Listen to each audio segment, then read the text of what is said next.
اللہ تعالیٰ نے قرآن مجید فرقان حمید میں ارشاد فرمایا ہے کہ فَاسْأَلُوا أَهْلَ الذِّكْرِ إِن كُنتُمْ لَا تَعْلَمُونَ۔ اگر تمہیں کسی بات کا علم نہ ہو تو اہل علم سے سوال کر لیا کرو،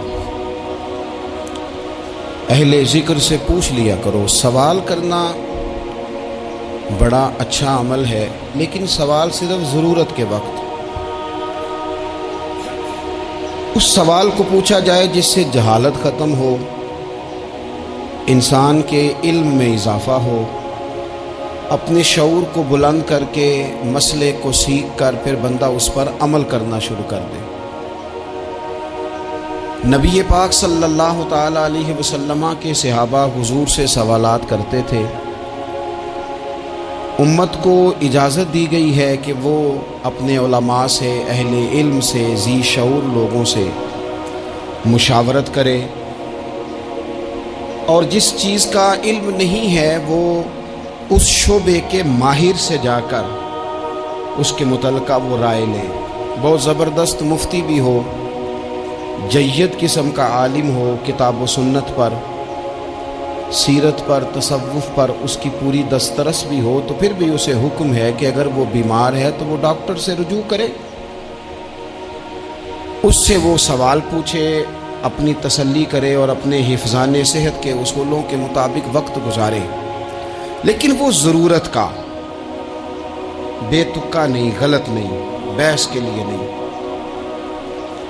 نبی پاک صلی اللہ تعالی علیہ وسلم نے اس کی حوصلہ افزائی ان الفاظ کے ساتھ فرمائی ہے جو ابو داؤد شریف میں موجود ہیں۔ حضور علیہ الصلوۃ والسلام نے فرمایا کہ جہالت سے نجات حاصل کرنے کا ذریعہ سوال ہے۔ سوال پوچھو تاکہ تمہاری جہالت دور ہو جائے، لیکن اس کے کچھ قاعدے، کچھ ضابطے، کچھ اصول ہیں۔ ہمارے ہاں کچھ عرصے سے یہ رجحان ہوا ہے کہ ابحاث، کثرت سوالات، ایسی باتیں جن کا اس انسان سے جو سوال پوچھ رہا ہے دور دور تک کوئی تعلق ہی نہیں بنتا، بے معنی اور بے مقصد اور بے محل گفتگو، بے موقع باتیں، یہ رجحان پکڑتی جا رہی ہیں سوسائٹی کے اندر۔ ہر شخص کو تجزیہ نگار بنا دیا گیا ہے، ہر شخص کو عالم بنا دیا گیا ہے، ہر شخص کو ڈاکٹر ڈکلیئر کر دیا گیا ہے، ہر بندہ اپنی مرضی کی رائے دے رہا ہے۔ اس کا نقصان یہ ہوا ہے کہ ملک تیزی سے غیر مستحکم ہوتا چلا جا رہا، بگڑتے، بکھرتے، ٹوٹتے خیالات۔ بہت زیادہ جب باتیں ہونے لگ جاتی ہیں، بہت زیادہ جب بحثیں ہونے لگ جاتی ہیں تو وہ نفرتوں کو جنم دیتی ہیں، وہ اذیت کا باعث بنتی ہیں۔ قرآن مجید فرقان حمید آپ دیکھیے تو سورہ بقرہ میں سے جو آیہ کریمہ میں نے آج تلاوت کی ہے خطبے میں، اس میں اللہ تعالیٰ نے فرمایا ام تریدون ان تسألوا رسولکم کما سئل موسیٰ من قبل، کیا تم میرے نبی پاک علیہ السلام سے بھی اسی طرح ہی سوال کرنا چاہتے ہو جس طرح حضرت موسیٰ کی قوم نے ان سے کیے تھے؟ جس طرح پہلے حضرت موسیٰ علیہ السلام سے سوال کیا گیا تھا، تم بھی میرے رسول سے اسی طرح سوال کرنے کا ارادہ رکھتے؟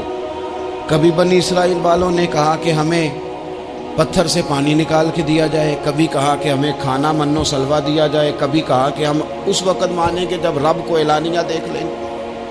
کیا تم میرے رسول سے بھی اسی طرح ہی سوال جواب کرنا چاہتے ہو؟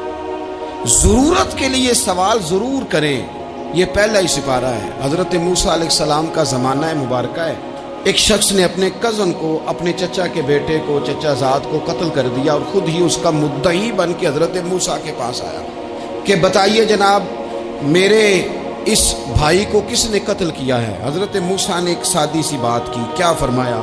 وَإِذْ قَالَ مُوسَىٰ لِقَوْمِهِ إِنَّ اللَّهَ يَأْمُرُكُمْ أَن تَذْبَحُوا بَقَرَةً۔ حضرت موسیٰ علیہ السلام نے اپنی قوم سے کہا کہ اللہ تمہیں حکم دیتا ہے کہ ایک گائے ذبح کرو، گائے کا کچھ حصہ مقتول کو مارو، وہ خود اٹھ کے بتا دے گا مجھے کس نے قتل کیا ہے۔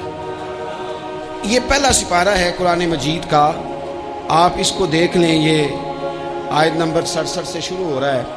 تو اب وہ چونکہ ذبح کرنا نہیں چاہ رہا تھا، اس کو پتا تھا کہ مجرم تو میں خود ہوں، وہ ذبح چونکہ کرنا نہیں چاہ رہا تھا، اس سے کہا کہ مارو ایک حصہ گائے کا، اس کو تو یہ اٹھ کے بتا دے گا۔ تو اس نے جواب کیا دیا؟ قالوا اتتخذون ہزوا، یعنی لگا آپ میرے ساتھ مذاق کرتے ہیں، کبھی ایسا بھی ہوا ہے؟ قال اعوذ باللہ ان اکون من الجاہلین، حضرت موسیٰ علیہ السلام فرمانے لگے میں اللہ کی پناہ مانگتا ہوں میں جاہلوں میں سے ہو جاؤں، ہر وقت مذاق کرتے رہنا یہ تو جاہلوں کا طریقہ ہے۔ کن کا ہے؟ حضرت موسیٰ نے کہا ہے، قرآن پاک ہے، ہر وقت مذاق کرتے رہنا۔ خوش طبعی اور چیز ہے، مسکراتے رہنا، لیکن کسی کا مذاق ہر وقت اڑاتے رہنا کن کا طریقہ ہے؟